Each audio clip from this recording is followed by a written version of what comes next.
What's up, people? The clock has not struck tequila time. This time, the clock has struck coffee time. We're doing something different this time. I'm your beautiful host, Ben Foth, and today's guest is the amazing Arooba. What's up, roobz? Hi, everybody. Today's beautiful guest. Okay, if you get to be a beautiful host, I'm the beautiful guest. Yep, we're all beautiful in our own way. Oh yeah. I don't know if I should take that as an insult, but okay. No, it's a compliment. It's only an insult if you make it an insult. Yeah, that's true. Yeah, and I guess I'm amazing too. So, for those in the audience who don't already know who you are, can you tell us a bit about who you are and what you do? Hi, everybody. I'm roobz. If you don't know me from Twitter, honestly, I don't have like a set, like, you know, this is what I do. I'm mostly on Twitter just to connect with people. Sometimes I give advice and share wisdom that people really resonate with. I'm a psychology student. I'm studying my undergrad right now at a university, and so that gives me a really good understanding of people, and just my life experiences as well have kind of given me wisdom, and like I share that as often as I can, and yeah. You've gotten to be pretty popular, right? Honestly, yeah, for those of you who know me on Twitter, I got, like, I went viral a few times, and then it just, like, my popularity on Twitter, like, skyrocketed. So I definitely felt the pressure after that to kind of, like, double down on what I'm really about on Twitter. So yeah, I stopped shit posting, started actually posting stuff that people could use. Yeah, so next up, I want to ask you, what time is it? What time is it? It's coffee time. You got it. It is indeed coffee time. Oh, this is really funny. So I wanted to tell people that, cheers. What I have is it's Tim Hortons coffee. So like I brewed a Tim Hortons. You know, they have the bags. And for all of my American followers who like hate Canada, Canada like is really popular coffee. It's called Tim Hortons. And every Canadian like drinks Tim Hortons, even though it's very shitty coffee. Like you just kind of have to drink it because you're Canadian. Yeah, have you heard the conspiracy theory that they put nicotine in Tim Hortons coffee so people get addicted to it and come back for more? Oh my god, maybe that's what this is, because this is really horrible coffee, but I'm just drinking it. Yeah, I know, it's one of those things that like people chat about on the playground in elementary school, Yeah. or like if you're just chilling with someone in high school, they're like, so did you know that like Tim Hortons puts nicotine in their coffee so people get addicted to it? My god, imagine. Yeah, it's one of those Marilyn Manson broke his ribs so he could suck his own dick type of thing. Yeah, like it has no premise, but it's just, you know, somebody said it once upon a time. I mean, it makes sense. It makes a lot of sense. Sure, yeah. Personally, I got some Nick Cafe right here. Ooh. Yeah, it's the only coffee I had laying around, so I was like, why not? Well, yeah, it was Tim Hortons or decaf. Like one time I accidentally bought decaf coffee, and I was like, it's horrible. I was like, I don't know why I have this. Yeah, honestly, if you're gonna drink decaf coffee, like, why? Just drink water. I know. Well, I remember when we were gonna do this at night? Like the previously scheduled time was like nighttime. So I was like, maybe I'll just drink decaf, so you know, like I'm not really feeling the effect. Yeah, well, I mean, you don't want to caffeinate yourself at 10 p.m. unless you got my sleep patterns. Yeah, literally. Yeah, it's like I wake up in the mid to late afternoon, and then I down some caffeine. I'm off to work on projects and stuff, and then when the sun comes up, I'm back to bed. Oh so that's how my life's going these days. Wow. Yeah. So anywho, I want to know about your Twitter handle. What does Tishrei mean? Oh my god, I can't believe you're asking this. Do you already know? Is that what you're asking? No, I don't know why you picked Tishrei. Okay. Like, so I've posted about this a few times, but I just don't want people to go digging. So when I was like I started this account when I was like 14, and back then, and I still am. A lot of people don't know this about me, but I'm a huge Miley Cyrus fan. Like I love her. Like I love her to death. When I was younger, my account was actually a Miley Cyrus fan account. So Tish Ray is her mom's name because her name was already taken. So I was like, oh, this is gonna be, and like my profile picture used to be like, it was her and she was like sticking up the middle finger. Oh no. That's horrible. I know. And like 14-year-old me was like something else. I don't even recognize her anymore. I was a kid. So yeah, it was her mom's name because her name was already taken. And I used to follow all of these like Miley Cyrus stan accounts, and I used to interact with them. And You I used desperately wanted to be Miley Cyrus. Yes, oh my god, it was like, because Miley Cyrus was like, you know, a child like pop star before. So when she was like Hannah Montana or whatever, like people were crazy for her, and I was just like that. I was another kid who was like, oh my god, I love Miley Cyrus. And yeah, so that's I never changed it because I didn't really, I don't know, feel the need to. I thought it was cool, so I just never changed it. Yeah. Well, you know, the story behind my Twitter handle is pretty obvious. Is that your name? That's your Yeah, it's name. @Ben_Foth. So you can guess how I came up with that one. See that? Oh, your name. You were just like, yeah, it's super unoriginal, Ben. Yeah, well, my original Twitter handle was actually Canadian Tresseur, and Tresseur's like a male who practices parkour, and Canadian, pretty obvious what that is. So since I'm into parkour and I'm Canadian, I was like, okay, I'm gonna make my handle Canadian Tresseur. Oh my god. I feel like you're leaving us open to like interpretation, because if you're gonna say Canadian, everybody knows what that is. The Americans are gonna be like, yeah, losers or something like that. Yeah, they're too damn polite. Yeah, and then in university it was Swagmaster because the first ever Gmail account I made was swagmasterfoth@gmail.com in high school, and like I couldn't think of a name, so I was like, okay, Swagmasterfoth. Let's go with that. My first ever Hotmail name was Crazy Rocks 34 at hotmail.com. And it was like rocks, like ROXZ 34. I don't know, that's so funny to me. And I still remember how I came up with it. I was in like class with my friend, and I was like, I need to come up with a Hotmail account. She's like, yeah, do Crazy Rocks 34. And I was like, boom, that's it. That's my account. Well, you were definitely crazy, and you may or may not have rocked. Yeah. That's funny. It's funny, right? Because on my Twitter, you don't get you get the very sophisticated side of me. And then I think I'm like entirely different in person. Yeah, but like everyone's got that like chaotic adolescent side to them. Yeah. And like some people repress it, but like some people, you know, integrate it. And yeah, I've been working on integrating mine these days. So like I'm trying not to be like so uptight. So in my head, I'm trying to like, you know, rediscover those parts of myself I forgot. Yeah, and that's a big thing in psychology. Like, and I know Carl Jung talks about it too, where he talks about like your inner child not really losing that version of you that's like playful and fun. Because as you get older, like, have you ever thought about how as kids we're so creative with things? Like we don't care. Like we can name our Hotmail Crazy Rocks, and we are just like, who gives a shit, right? Yeah, or Swagmasterfoth. Yeah, and like you draw and you don't care if you're good at it or not. But as you get older, the more you're like, like I wonder what other people are gonna think of what I'm doing.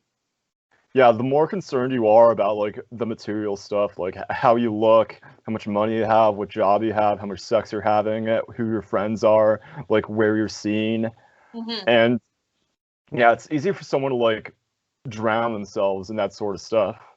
Yeah, and like with like when my Twitter grew, that was a big thing I struggled with, because there were a lot of people who were like not happy with me. Like there were people who just started not liking me, and I was like doing this, you know, this whole gig of like trying to get everybody to like me, or like trying to fit in. And then slowly it was kind of like, I don't care. Like, if you don't like what I'm saying, deal with it. Yeah, so I want you to tell us about your journey in life. What's made you the Twitter personality, psychology student, and young woman in general you are today? Ooh, that's a heavy question, actually. I would say a lot of, I advocate for this a lot. I will not advocate, but I say this a lot, because people will like frequently message me and be like, how did you get so wise? Or like, how did you get to this stage of like where you think about stuff so deeply? And honestly, the answer is usually like you have to go through a lot of unconventional experiences, and you have to go through a lot of struggle. Like I came to Canada when I was 8. So like a lot of people can't tell that I wasn't born here, right? And my family, like my family's really big. I have 4 siblings. And we used to live in like a really like crappy like condo, and it wasn't like we were super, it wasn't like we were too, like we're not doing very well for ourselves, but there was a lot of struggle involved in like being an immigrant, coming to a new country, making friends, and for my parents as well, it was a struggle, right? Like you have to find a job and you have to like support your family, all of that stuff. So I guess that was a big part of like who I became as a person. Like as even when I was younger, it was like making friends was a big deal for me, and learning about an entire new culture was a big deal for me. And so that's how I got into psychology as well. It's like I saw all of these different cultures, especially Canada. We're very diverse here. I saw all of these different kinds of people, and I was like, this is really, really cool. Like there's so many different personalities in the same place. You know, there's so many ways to make connections.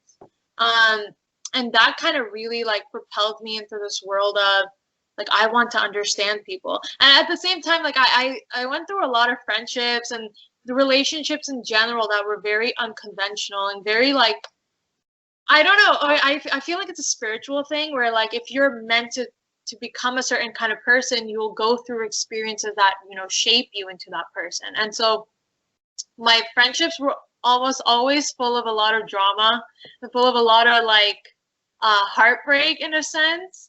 And so that kind of, I mean, I look back at it and I'm like, wow, my life was pretty chaotic, but at the same time, it helped me understand a lot about people.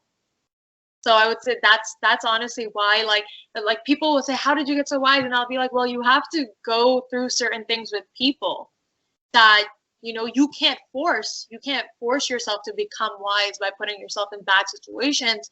But if it happens, it happens. And most people that, especially on Twitter, most people that I know who are like relationship experts or, you know, life coaches and all of that, they've gone through something that has fundamentally changed their view on life. Yeah, that's how it works. You know, from a higher perspective, your soul already consented to these negative experiences because it knows what kind of person it has to be, but it can't just like snap its fingers and immediately become that person, right?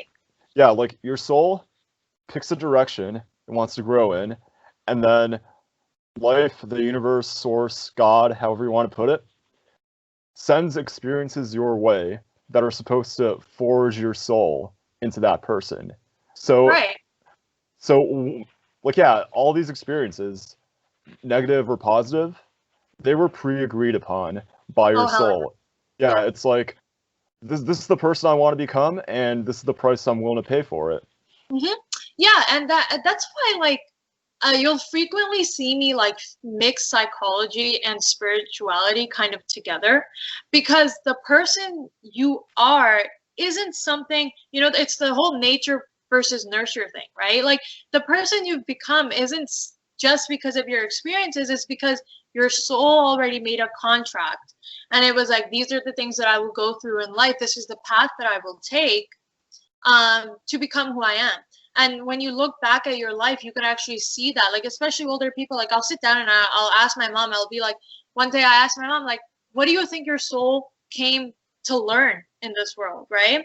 And through all of her experiences that she'd gone through, she said, I think my soul came to learn to stand up for itself, and because all of the experiences she's went through, that's what she learned in her life. And you can ask anybody this: what is the one major thing that you feel like you're learning or you're going through to learn? And they'll have an answer. Even if it's not very clear, they'll realize that their life has a bunch of patterns to it. They experience the same situations frequently, or they experience the same kind of people frequently, and that's not a coincidence. That happens because you're meant to experience these patterns over and over again until you learn your lesson, really.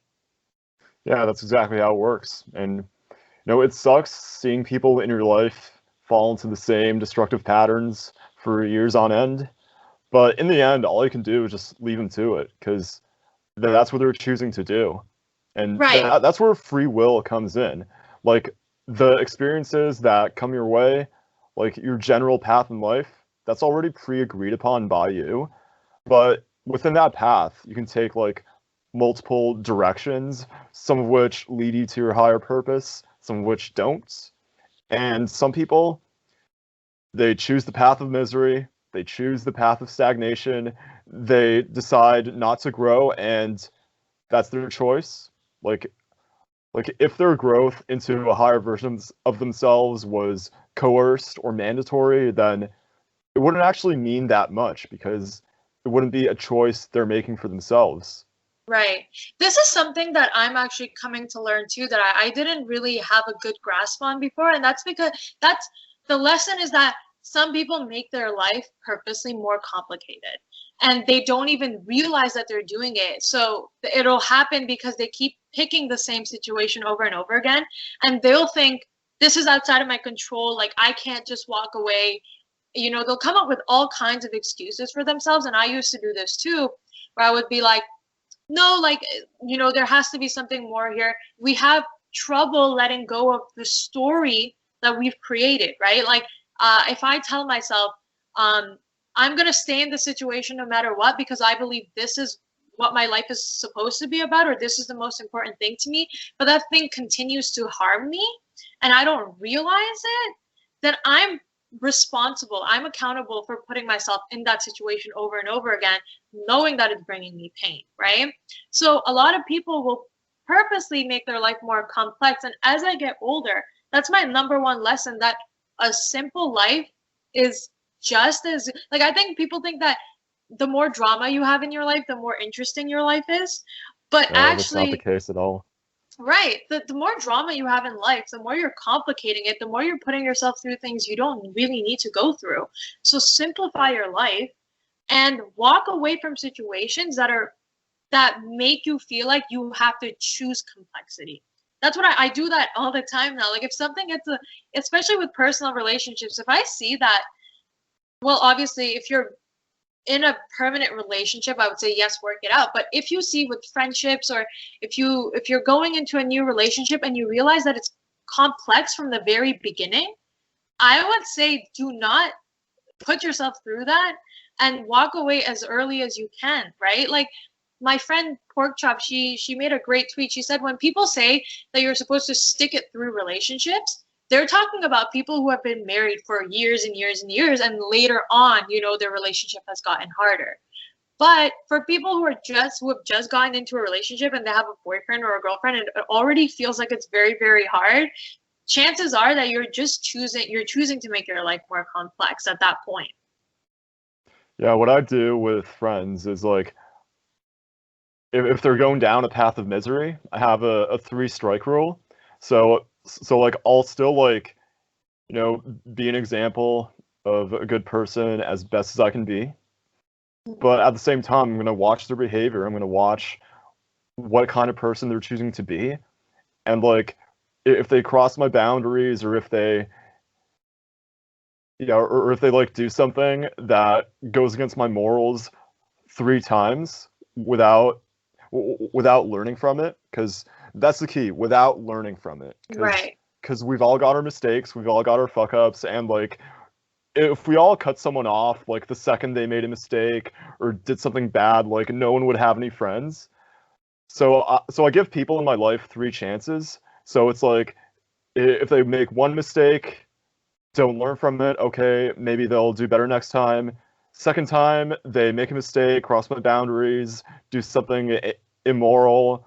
It's like, okay, maybe they'll learn from it the next time. I'll give them one more chance. And then third strike, they do something bad, don't learn from it. I'm like, bye. Yeah. See, this is what I was really, really bad at. And well, like, I not regret it, but I do feel sorry for myself because I used to give people so many chances. And that comes with being somebody who is kind, right? And who is, like, I'm the kind of person who is like, I understand perspective.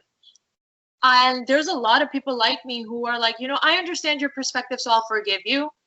But that's not the way it works. And you can forgive people without bringing them back into your life. And I think that's key. And I think people forget that. You can forgive your friends, for messing with you way too many times. Or you can forgive your ex that, messed with you way too many times. You can even forgive yourself for allowing that. But the key is to not put yourself in those situations purposely again.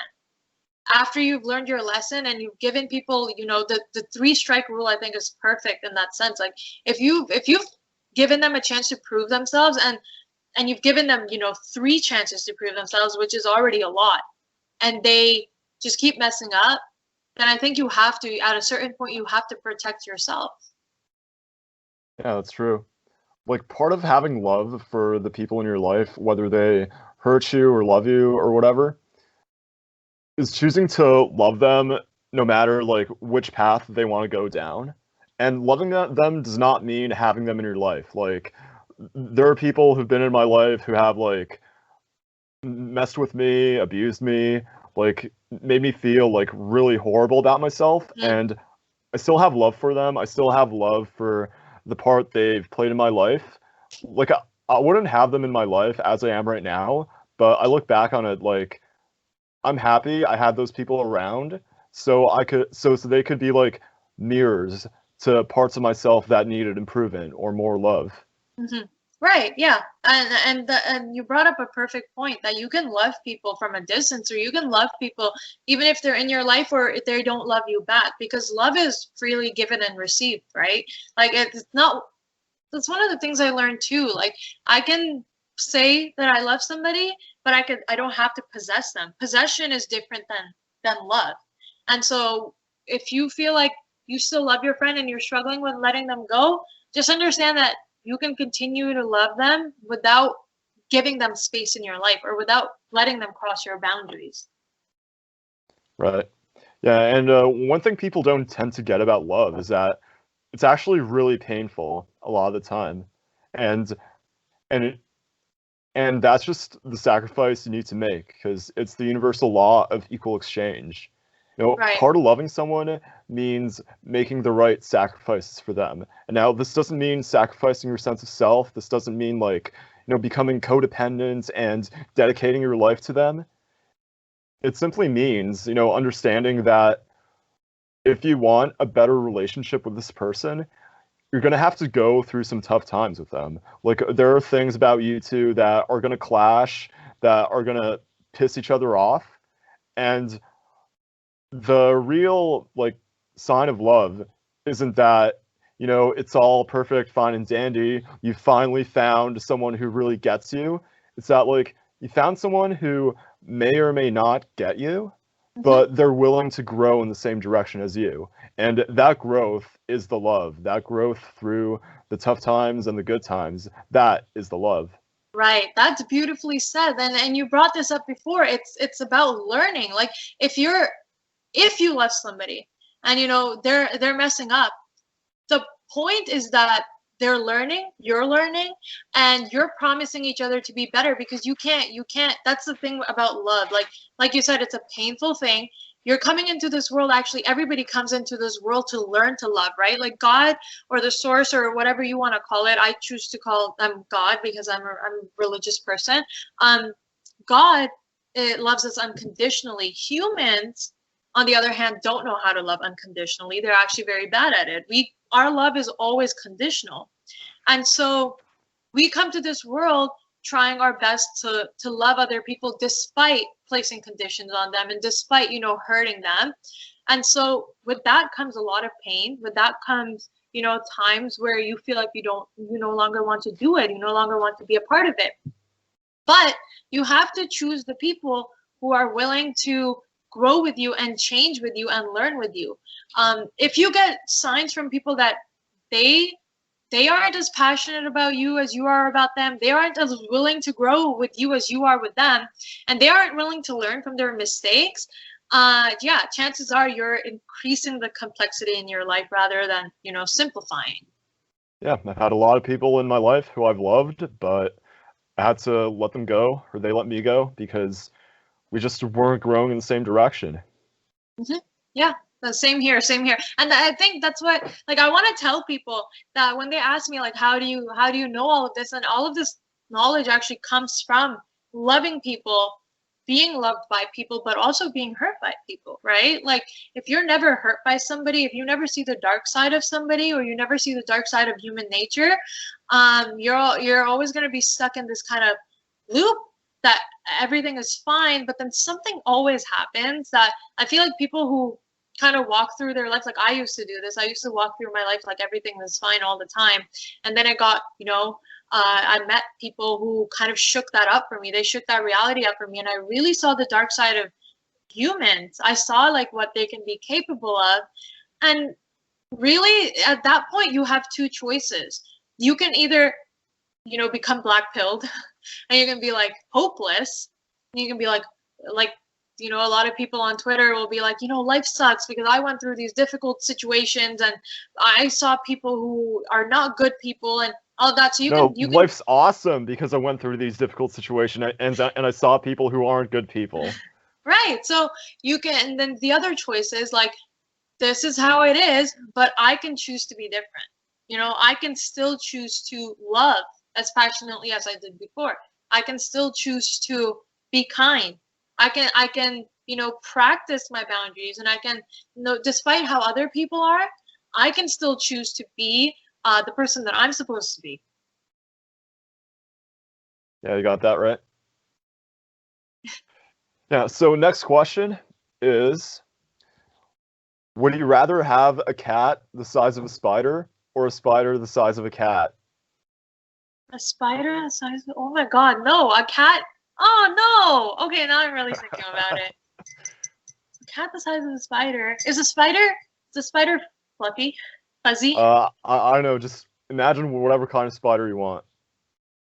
Oh my god, would it bite me? I don't know, man. I don't know, doesn't want to bite you? I don't know, man. Okay, I'm gonna go with the cat. I'm gonna go with the cat the size of a spider. Yeah, okay, honestly, I'd pick the spider the size of a cat, just because, like, if I had like a teensy cat running around my house, then like someone could accidentally step on the poor guy, and I know that's what I'm worried about. But the spider, like, it could. Yeah, like there's a lot of potential there. Like you could. Well, like imagine the spider. You could have it on a leash. You could go out for walks, having it on a leash, and intimidate your neighbor. Imagine the spider starts wrapping you in web, and then you're just stuck, and nobody can get to you. That's crazy. Okay, well, I could start a business creating something from its web. Oh, that's like blankets or T-shirts. If you train the spider, real spider web. Yeah, if you train the spider, yeah. But at the same time, I used to be very scared of spiders. Now I just pick them up and I put them outside if I see them because I don't like to kill insects. I feel really bad for them. But I wouldn't want a spider as big as a cat. I would be too scared. All right. So what do you attribute your fast growth on Twitter to? Do you think it'd be different if you were male or ugly or anon? I love this question so much because I get this, like, okay, get this. A guy messaged me a few days ago and he was like, I'm suspicious about your growth on Twitter. And I was like, why? And he was like all of these big accounts follow you. Like, do you do something else for them? Like, I've noticed their DMs are open. Like, I'm like, are you accusing me of like prostituting myself out for followers? And I was like, no. I would attribute it. Obviously, I'm not going to be like ignorant and say the fact that I'm a girl doesn't matter. I get messages from guys all the time who are like, wow, like beautiful, like whatever, you know. Hey, you want to marry me? Yeah. But I would say most of it is because I decided to be very feisty on Twitter. Like this guy messaged me a few days ago and he was like, I know you like your Twitter persona is like very like calm, but I also get a very feisty vibe from you. And I'm like, yeah, because sometimes I'll be in a mood where I'm like mad and I'll tweet something and it'll catch fire. And I'm like, I really hope the person I made this about does not see this because that would be bad. But that's what happened with some of my tweets.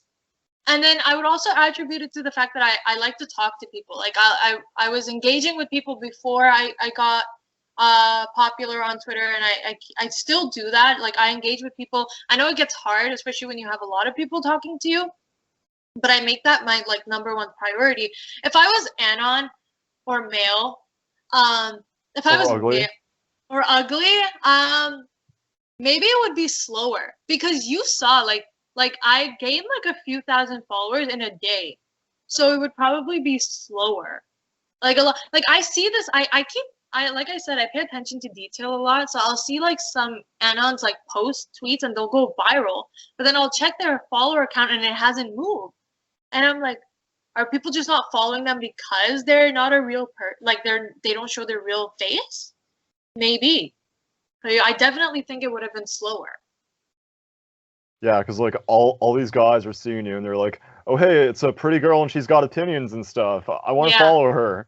See, I think that's something that people don't get often. Like they don't get a girl openly talking about things, and they don't get I guess they don't see a girl so opinionated.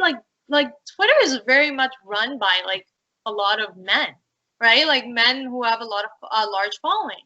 And so when a girl pops up, like wow, like and a lot of like I talked about, I don't know if you watched that podcast episode with what's David, I'm so yeah, sorry, and Pat and Zine. Yeah, yes. I saw that one. I was gonna bring it up.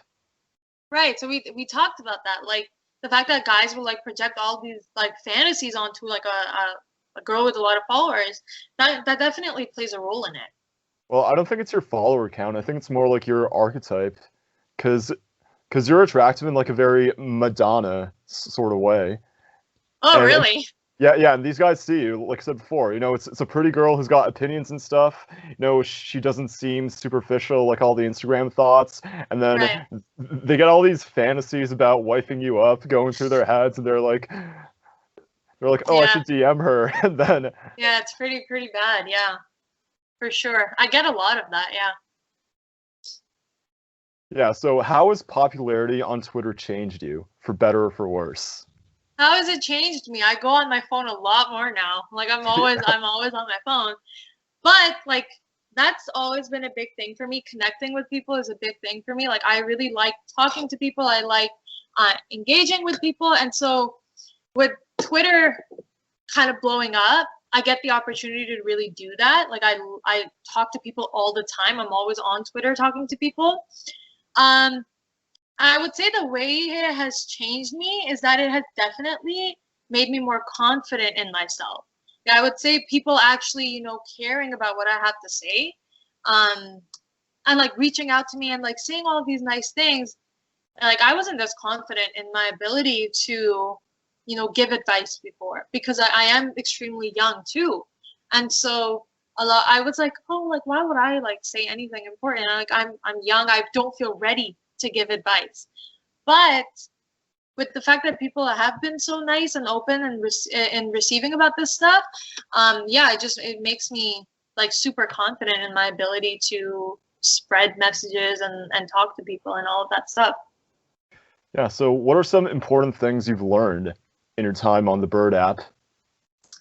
Some important things I've learned is that you can really shape your experience on social media, right? Like when I was a Miley Cyrus stan account, I was like only seeing stuff about Miley Cyrus, right? And then even when I was transitioning between that, I would follow a lot of like political stuff, and so my life was very like political.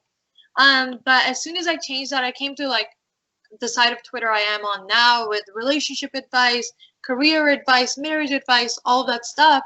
It's really changed me as a person too. So how you use social media can really impact the person that you're in real life. So I did not used to work out before I got on Twitter. I did not used to eat healthy before I got on Twitter.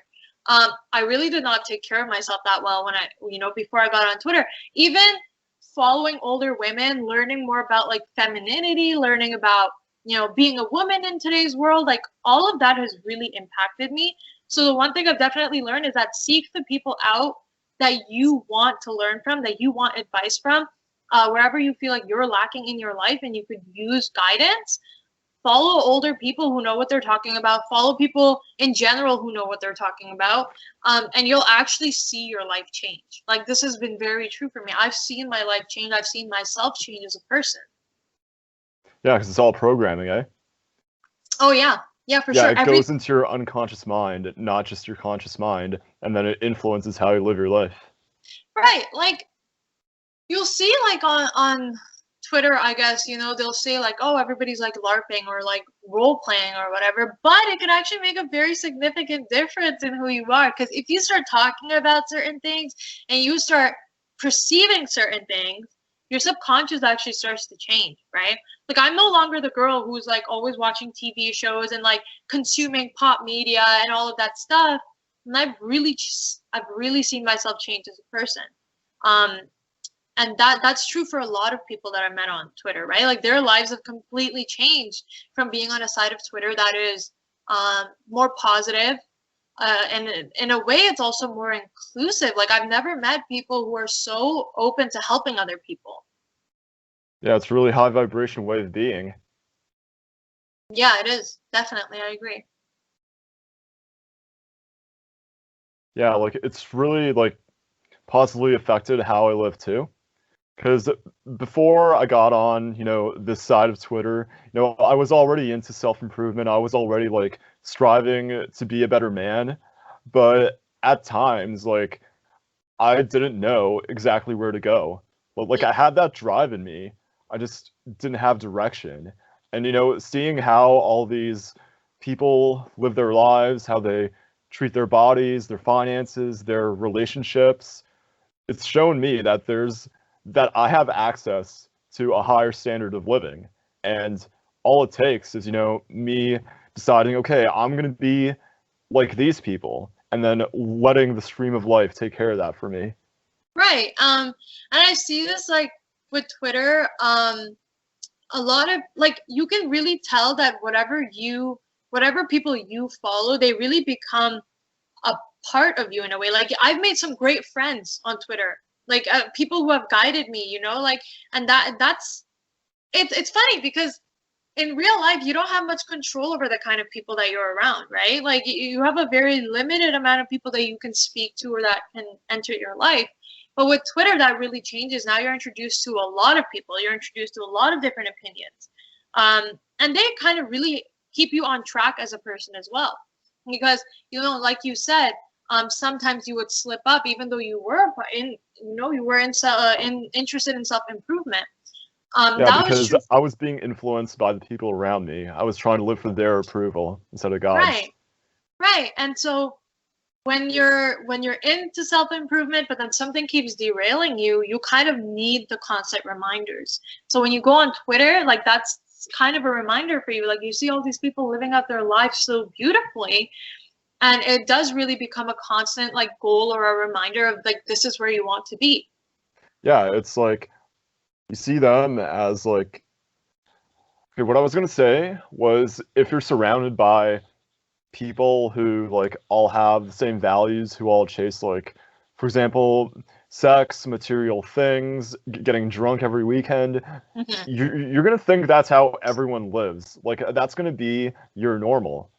But then you meet someone who lives for, like, higher things than that, you're like, oh, so it's actually possible to live like that. And that was my experience. Like, not just people on Twitter. Like, I met people in real life who, like, drastically, like, raised my consciousness, shifted my perspective, and I was like, okay, these aren't like the people I'm used to spending time around. Like, I need to learn more about this part of the world. Yeah. And raise my own standards.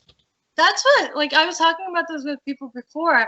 Like, how come there's some people in this world who never get out of like a low vibrational state, right? And that's because they think that's all there is. right, it's because if you surround yourself, if you enclose yourself in a certain box and you're like, okay, this is all there is to life, you're never introduced to new perspective, you're never introduced to new opinion, you're never introduced to new types of living. You're kind of stuck, right? That's what like my life was. Like I was growing up with, I was 21 years old when I started, or sorry, 20 years old when I started taking Instagram seriously, or Twitter. Oh my God, I'm so messing up my words right now. But yeah, I started taking Twitter seriously. I was like 20 years old. And then I started following all these people. But up until then, my life was like, you know, the regular. I go to university. I hang out with people my age. We party, you know, that kind of lifestyle.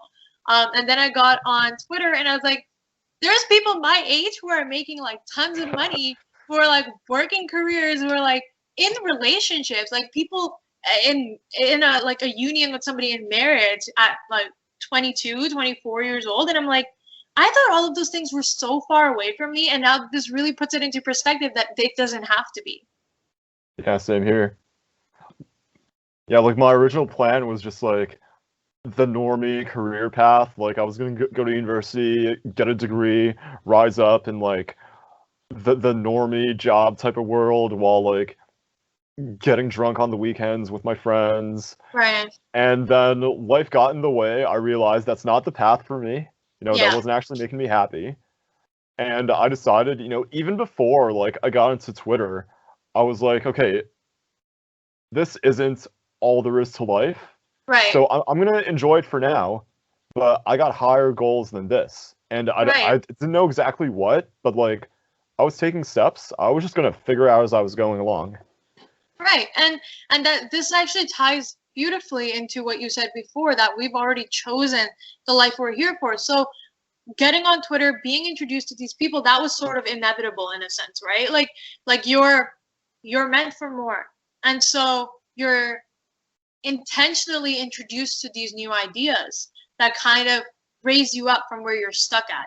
A lot of people will never ever get out of that, and it sucks to say that, but a lot of people also are not meant for that, you know. Like there's roles that we play in this world, there's roles we have as human beings, and some people are meant for, you know, these great big things. Like you'll see people become influence the world in great ways, but not everybody does that. And the path to that, the path to influencing people in great ways or making something good out of your life, like that's kind of pre-decided for you. And you just have to walk that path and see where it takes you. Yeah, but not everyone who's like predestined for that actually does it. Like the way I see it, like how high you vibrate, like how close you are to God and what God wants for you, that's entirely your choice. So like you can either choose to like fend for yourself in the 3D or ascend to the 4D and the 5D. Right. Yeah, 100%. A lot of people who are even meant for this stuff, you know, it gets revealed to them and they never take it. Yeah, it's like those people who are like middle-aged or older who suddenly go through a midlife crisis and they're like, I never really lived life for myself. I always just lived it for like people's approval. Oh yeah. That's the funny thing. Like I've also met a lot of older people who are like that, who have been stuck in that and that's what actually motivated me to make some serious changes in my life too, because I saw these people, I was hearing it firsthand from them that they were not happy. Yeah, they're like, I don't want to be these people when I'm older. Yeah, I was really like, I don't want this to be true for me. I feel like this light is very harsh. That's all right. Yeah, so how does being a young woman influence your experience on social media? Well, in a way, like if I post something and then, you know, like people are like, wow, like this is really like motivating, this is very wise, like I'll feel really awkward about that. Like people will be like, wow, you're very smart for your age. It's funny because in how I perceive it is that I don't know a lot or I don't know enough And I'm still struggling with a lot of the things that a normal like 21-year-old would struggle with, right? So like that's true for me. Like I struggle with things that any normal young adult is going to be struggling with. The only difference is that I can be self-aware about it, and I can, every time I post something, it's really just me talking to myself. Like if I post something that seems like it's advice, it's really advice for myself. I'm putting it out as a reminder to myself, and if it resonates with somebody else, then that's great too. I know a lot of young people follow me who are dealing with the same issues that, you know, I would deal with. And being a woman, like a young woman on social media, like that, Lots of DMs. yeah, that happens. Yes, lots of DMs. But my goal has always been to show women, you know, especially young women, because they don't seem to be immersed into this world as much as men are, that you can really use social media as a tool for yourself to get career opportunities, make friends, all of that stuff. Like, you would be surprised at how many opportunities I've been approached with that are like important steps in my life, right? Like with whatever I'm studying, or even this podcast, like I wouldn't have gotten this opportunity before, right? Unless you really took notice of me or something. But that's what I try to like, I really want to show young women that this is a really great tool. I feel like they're not being taught that. I feel like a lot of them use it for like their looks, and a lot of them use it to kind of like, I don't know, like the image that has been put on of young women on social media is very corrupted. You know, like young women go on it and they get caught in this cycle of like, you know, I just need to post pictures of myself and that's how I'll get famous. But there's other ways, like you can really push your talents using this thing. Like my talent is connecting with people, understanding people, giving advice, writing, you know, all that stuff. And I've done that and I've leveraged it for myself. And in turn, I've been approached by people who are, you know, willing to work with me, who can also like, you know, help me, connect me to jobs or whatever like that. So there's an alternative way to use this app for young women. And I just kind of want to be the example in a sense. Yeah, that makes sense. Yeah, like Twitter's the best thing I've done for networking personally. Like if I didn't have it, you know, my network would basically just be people I know in person from school or whatever. But on social media, like a huge plus of it is that you can pick and choose who you interact with, while in real life you're just stuck with the people around you. Right. So yeah, so you can think like, I want to be this type of person, so I'm going to follow these accounts that are living the way my ideal self lives. Yeah, and that's what I did for myself, and that's the only way that, you know, I didn't know at the time where it was leading, but it led to something great. So I want people to take that chance on themselves. I really want them to put themselves out there, put their talents out there, really like connect with people. Really, like I speak about this often. I say like use this platform. Like it's more than just like, you know, talking to people and just like, you know, shit posting. Yeah. Yeah, but shit posting's fun though. Yeah, it is. I still do it from time to time. Yeah, I do it all the time. The only thing is. Dog. Yes, it's my dog. Alpha, come here. He's leaving. He's ignoring me. Huh. Sucks. Yeah, he sees you're busy. Nah, he knows you're busy. He's being respectful, leaving you alone. My cat is over there too, so he's going to. Oh, can we see the cat? That cat is mean. I can't pick her up. But I can. Here, come here, buddy. He's here. Yeah, but like the best cats are the ones that are like really friendly with you from the start. Like I know. None of my cats are friendly. I'm taking care of my friend. Like the ones who like run up to you as soon as they see you and start meowing and rubbing up against your leg. Those are the best cats. Hold on, I have to back on air. All right. That's the hard part about having a dog, is like they can't open doors themselves, so. Yeah, I like cats more because they're independent. They're very smart, yeah. Like this cat, like my friend's cat that I'm taking care of, she tries to actually open doors herself. And I'm like, nope. You're Yeah, I not doing thought cats like usually manipulate people and opening doors for them. Like they just like tap their paws or like, meow. Yeah, that's what this one does. She tries to go. She wants to go outside, so she'll like really bang on the door. I'm like, nope, I'm not letting her out. Yeah. Yeah. So let's get back on topic here. All right. Yeah. So, what's your idea of like femininity? Like, What's my idea? what sort of femininity are you trying to embody? Ooh, this is a question like I struggle with this question a lot too. I think femininity like really comes down to, oh my God, my dog. Hold on, let me in. Let me let him in, and then I'll be back. I'm back. Sorry for that. Hello. Can you hear me? Yeah, I can hear you. Okay. Femininity. This is a big question. For me, it really comes down to being nurturing. Like femininity is all about nurturing the world and people as well. And I feel like I've really taken that on with my Twitter, especially. You'll see that like a lot of people like me or like my thoughts because they are in some form nurturing, you know, people's worldview. And I think that's a big part about femininity, but also just being a woman in general is like seeing the world from this perspective of forgiveness and rebirth.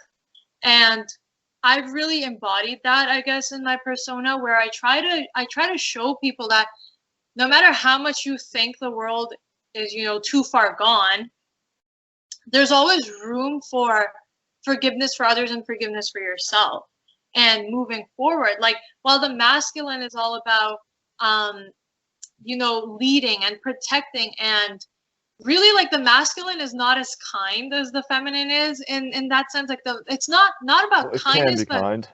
It can be kind, but masculine is not as forgiving. Like the masculine is all about you know, pushing through in a different way than the feminine all about moving forward. Right.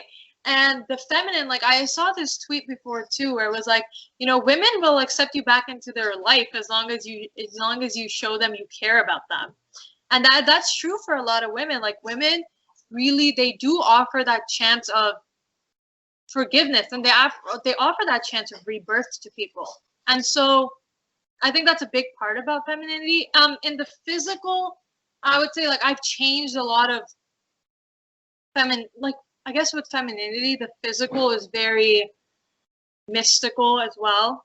And so I've kind of embodied that as I've changed. But it's hard for me because I don't know if you believe in astrology, but I carry a lot of masculine energy as well. And I've realized over time that in order to really hone the feminine, you need to have some masculine energy. And the same goes for masculine. Like in order to have masculine energy, you need to hone the feminine. But it's all about that balance, right? And so I wouldn't say femininity is about being frail, or it's not about not being able to. Well, it's strong in its own way. Right. Like I wouldn't say that the feminine is about forgiving too much to the point where it's like, you know, you sacrifice yourself over and over again. And I think that's where the masculine comes in, because the feminine can be like that, where it can be. I used to be like that too, where it was like, you know, no matter who hurts me, it's okay. But understanding your femininity also means like you're here to really teach people how to love, how to nurture. And in order to do that, you need to show people how to place themselves first as well. And I think that's a big part of what I embody as a person too. It's like showing people you can love others, showing people that you can have this nurturing persona, showing people you can be empathetic, but at the same time, how you go about it in a way that doesn't damage you is a big deal. Yeah, interesting what you said there about how like every masculine has a bit of feminine in it and vice versa. It's like yin and yang. Mm-hmm. Every yin's got a bit of yang, every yang's got a bit of yin.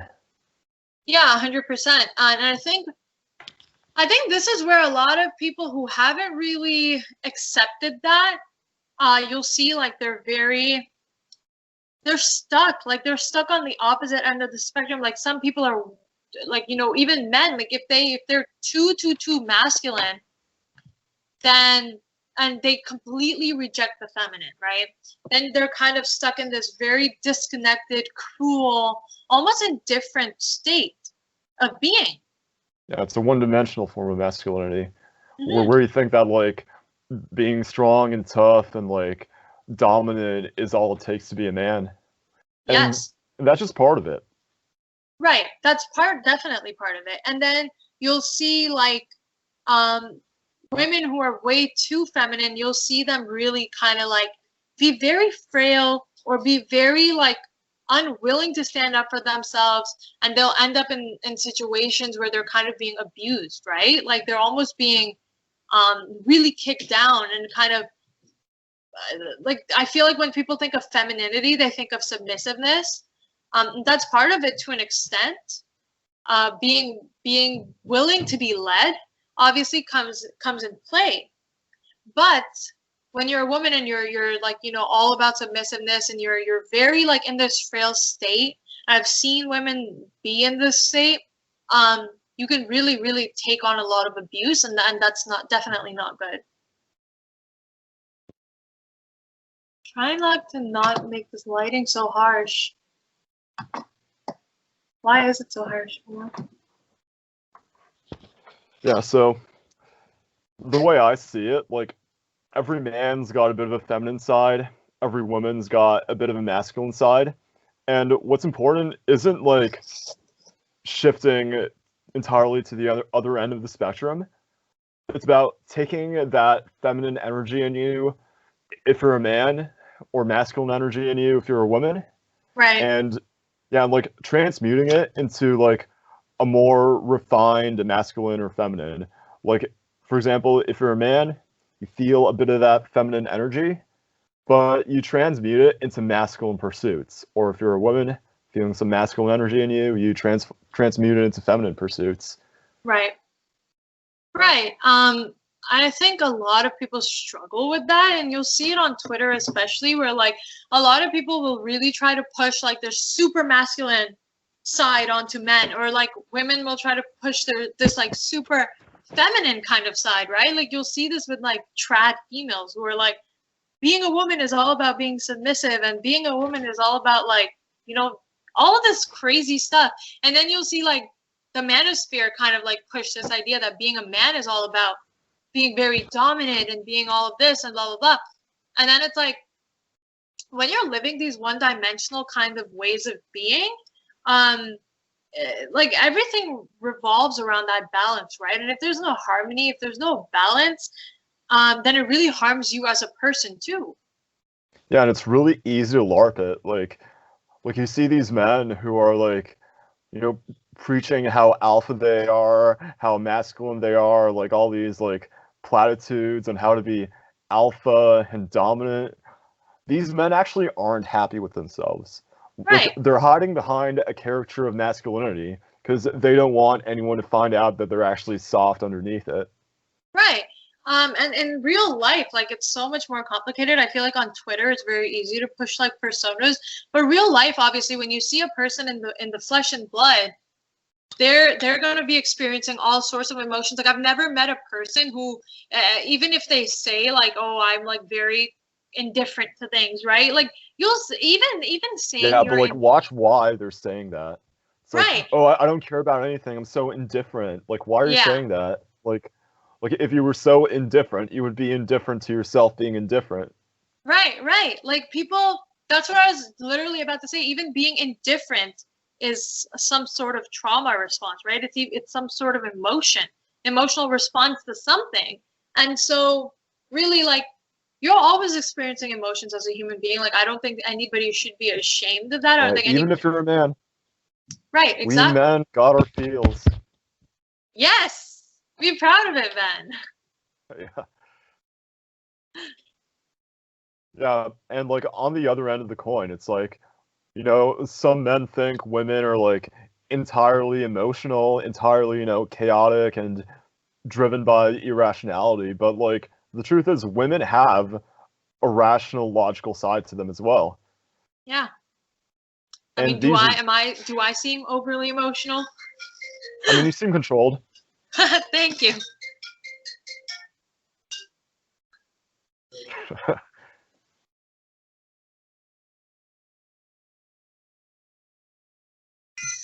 Sorry about that. It's all right. That was my dad just decided he needed to take a phone call. Yeah. So where were we? Femininity. That was the question. Yeah. Yeah, so it sucks hearing that.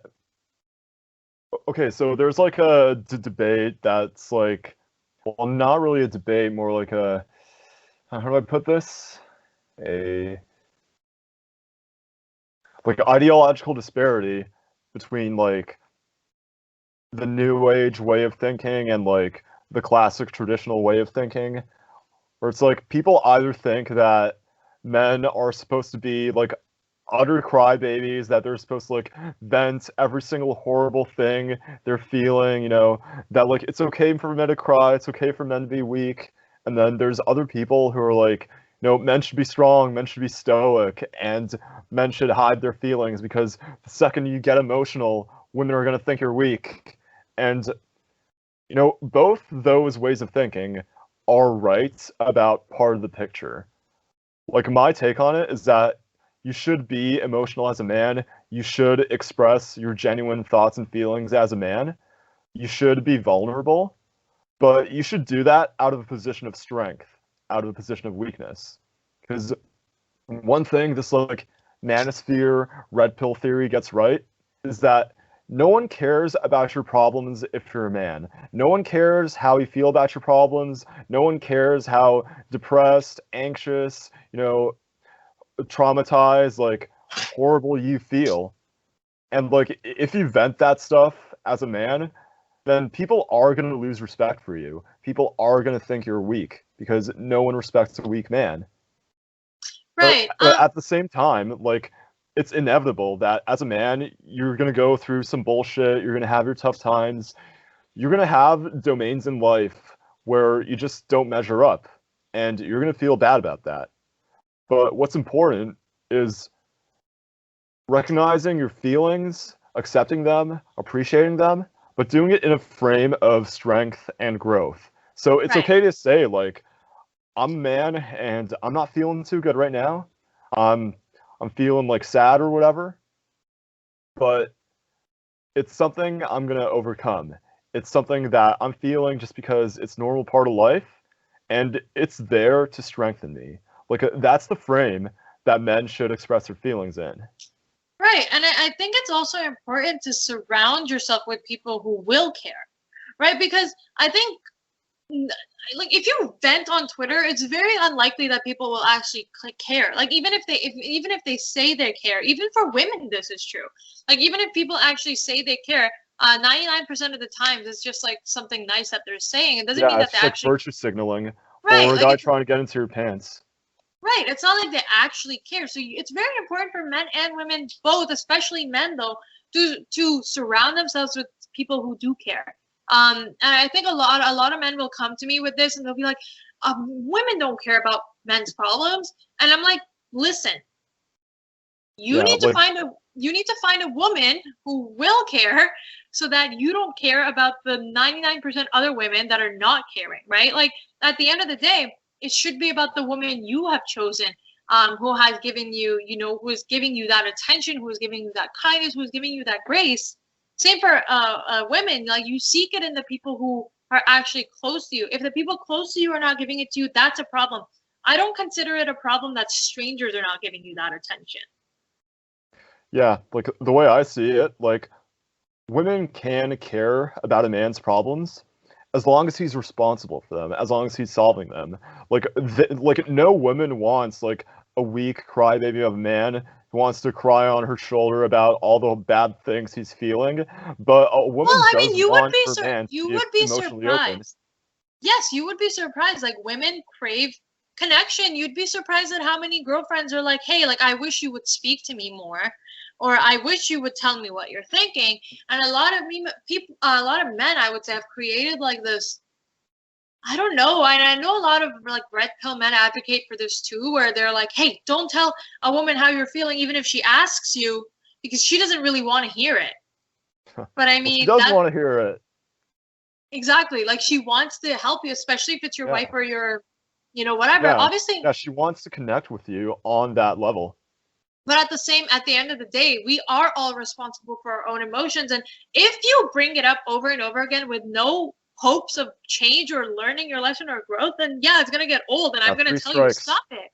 Yeah, I'm gonna tell you stop. Like if you're just gonna keep complaining and not actually do anything to make it better, yeah, like of course I'm gonna tell you stop. Yeah, like how it goes with women's feelings is that, yeah, it's true that they're more emotionally driven than men are. But like men and women, we all feel the same feelings, but how we process them is different. Like for women, it's easy for them to like drown themselves in their feelings, to look for an external rock to stabilize them.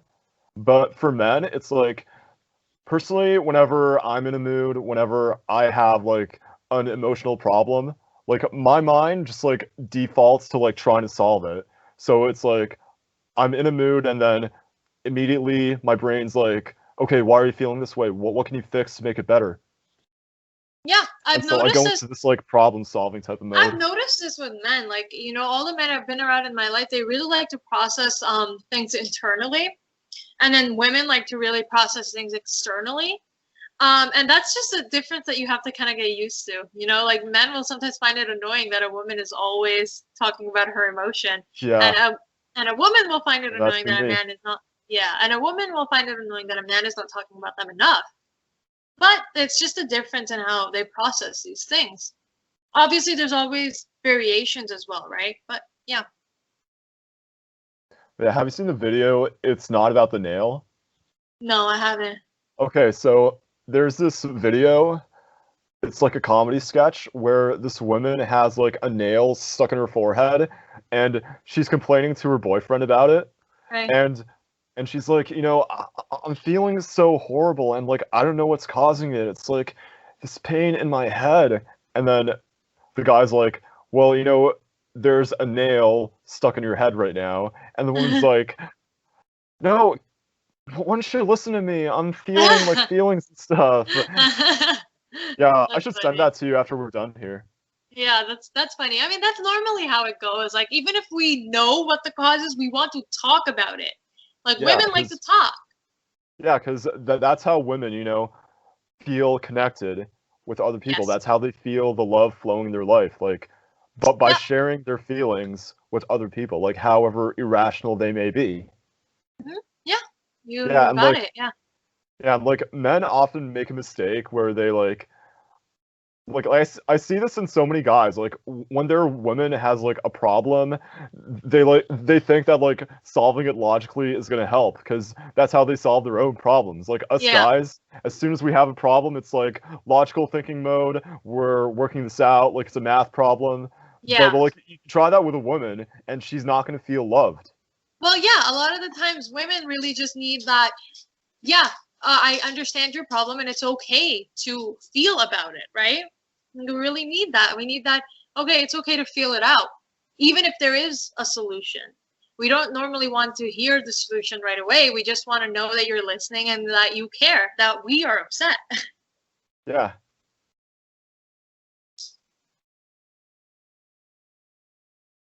Yeah, and like I made a tweet once that did pretty well. It was like,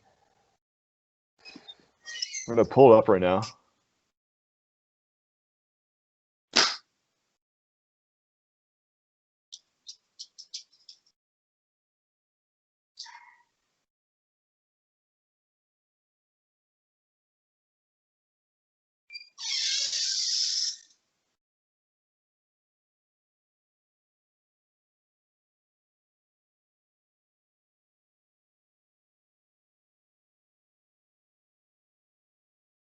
Yeah, it's like here. I don't know if that's backwards for you as well. I can read it. Masculinity is nurtured through challenging discomfort. Femininity is nurtured through validation and safety. Yeah, yeah. I would say that's pretty true. Yeah, this is why like women when they post something, they'll be like, I don't need a man like explaining something to me that I already understand. Because they'll call it mansplaining. Like somebody's Yeah, I just like, know. yeah, and we don't need that. We don't want that. Yeah, well, I mean, mansplaining can be a good thing under the right circumstances. Like if you're a man mansplaining to a woman about something you're passionate about, then like the woman's gonna love it. But Yeah. like if the woman's got a problem and you're like, well, you know, you could do this better. You know, you're fucking up right here. You know, Yeah. if only you just, then that's like poison for It her just comfort with the frustrates man. us. It really Yeah. frustrates us.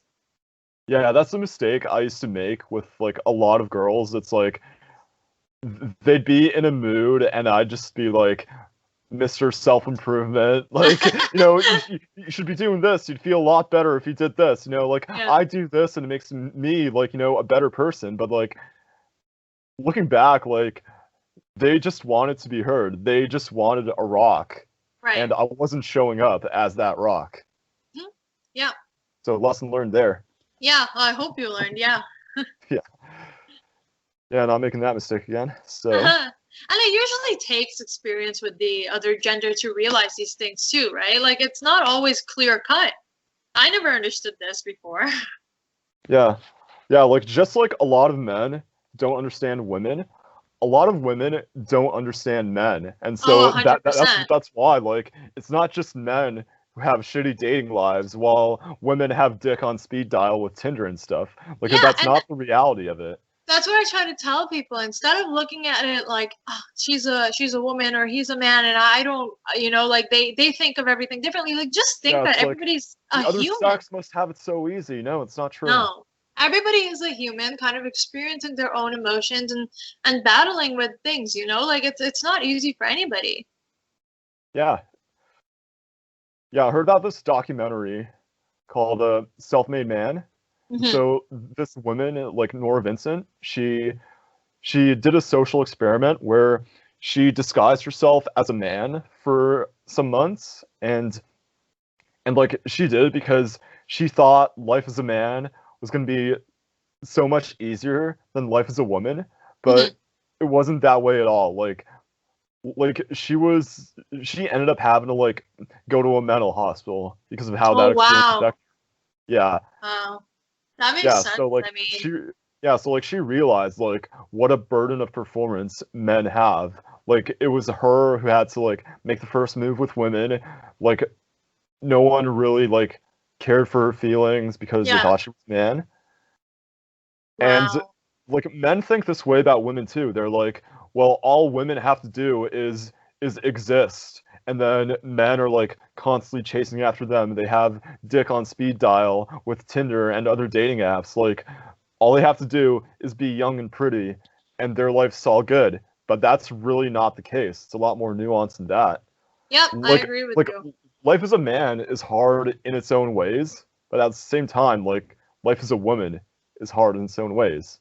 And Yep. like it's not a competition. Like the sexes should be working together to help each other have better lives, like not be at war with each other. And that's the natural way, right? Like we should be working together, because we're better together and we're worse apart. And that's you can see that happening, right? In the modern world, where, you know, men hate women and women hate men, and nothing is working, everything is falling apart. And the basis of that is that we don't like the other gender and we don't think that they have it as hard as we do. Yeah, and in a way, we don't like our own gender either, because Oh, that's true. a lot of people are being psyoped into rejecting their sex. Like men are being told that being aggressive and competitive and logical is toxic. That like wanting to chat up women makes them creepy.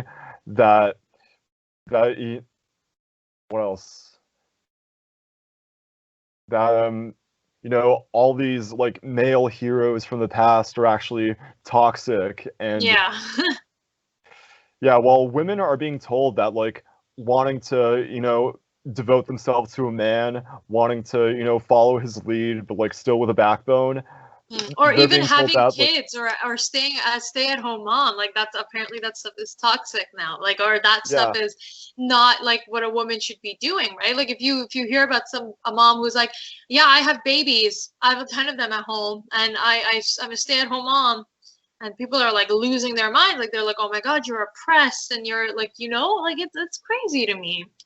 yeah, and also like being told that like beauty standards are toxic and that you can be beautiful looking however, even if you're 300 pounds and about to die because of it. Yeah, and it's this whole state of like, let's just throw like everything out the window and just let people do whatever they want to do. And I just don't think humans can function like that. I don't think we're made to function like that. Like that's why since the beginning of time we've had specific rules, we've had specific roles to play in society and as human beings. And the more we kind of deviate from that, the more like we're living in a world where nobody's really happy with themselves. Yeah, yeah, it's like nature gave you a sex, like a sex that you didn't choose, and the more aligned you are with what a man or a woman should be, the happier you're going to be. But like if you reject that, then you're naturally going to become miserable until you learn your lesson. Right. So, Like, and so like all these unmasculine men, all these unfeminine women who like think that rejecting their sex makes them, virtuous, they're all miserable right. because Yeah. And you there's no see that sexual really. energy to them. I don't think people understand that there's so much variation, even as a man or woman, of what you can do. Like I think people think that being a man or a woman makes you bound to a certain fixed state, right? But like we spoke about literally like a few minutes ago, men can still be emotional. Nobody is like saying that men don't have emotions as a masculine person, right? But this idea has been created that if you're masculine, it means that you don't accept the human sides of you, or you don't accept the emotional sides of you, and that's why masculinity is bad.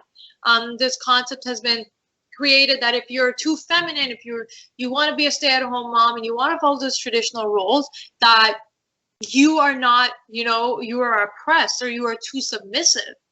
But it's like at the end of the day, people still have the variation to be who they want to be, as a man or a woman, and express themselves how they want to. And the fact that we don't accept that has created all of these extremes where people are like, okay, like, you can't be this way as a masculine person, so now you have to be something else, entirely. Or you can't be this way as a woman, so now you have to be something else entirely. Yeah, well, how it is that masculinity and femininity, they're all energies, Right. and it's just the details in their expression that vary. Like a man whose career is a police officer, he's masculine in one way. A man who's an artist, that's another way to be masculine. A man who's like an athlete or a musician, like those are all ways like he can manifest his masculine energy into this world. Right. Right. Yeah, Yeah, I yeah, 100% like agree. it's a gi. Pardon?